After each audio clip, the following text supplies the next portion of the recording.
In the Ryan Murphy world of American Horror Story, I played Tate Langdon. He was just crazy. A teenager, kind of love-obsessed with Violet and, wanted to be in this relationship with her, but also was seriously chemically imbalanced and had a horrible childhood and kind of a monster. Then who after Tate? Kit Walker, who was kind of your everyman who was in an interracial relationship and then got abducted by aliens.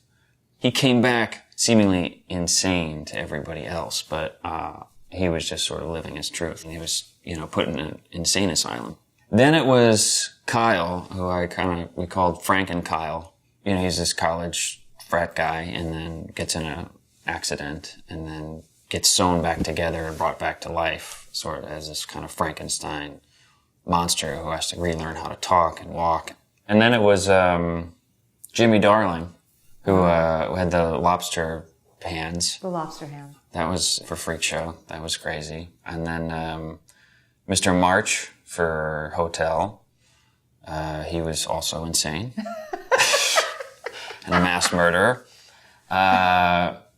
He was kind of based off of H.G. Wells. And then I did Edward Mott, who was the great-grandfather of Dandy Mott. Edward Mott died. And then I played Rory. Don't know his last name. And he was the actor that was playing Edward Mott. Yes. I was playing a person who played a person who had died. I played that person, and then I also died as that person.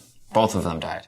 We did Kai Anderson, who was the last installment of Horror Stories, who was also insane. And, just a total megalomaniac, and has this cult that he's formulating. It was like this cult where he brings these people in and does this pinky power and tries to lure them in and make them tell the absolute truth and sort of figures out your weaknesses and then capitalizes on that and sucks you into the cult and tries to empower you and make you feel good about yourself and also, chastises you with negativity. And now Pose. Pose is not so scary. It's set in 1987. I play Stanley Bowes, who's a yuppie, essentially, from Jersey, and is trying to climb the ladder of New York City success and rise to the top. And he's actually got a job at the Trump office. I sort of get a little bit by a bug of the transgender underworld. Yes. And chaos ensues. First album I ever bought? I think it was either an MC Hammer cassette or a Vanilla Ice cassette. Parachute Pants was where it was at with me. We had those net mesh shirts that were cut off that we would wear outside and our parachute pants. Solo. Just solo. We were also into Criss Cross and we did the backwards pants for a little while too. Ice Ice Baby for sure. Oh, yeah. Definitely. And can you touch this? Can't touch this. Can't touch this. It's been a long time. My first date? Yeah. I guess it was just driving around in my Pontiac Vibe. Hatchback, sexy silver hatchback. Where was your first kiss? In that same car, I'm sure.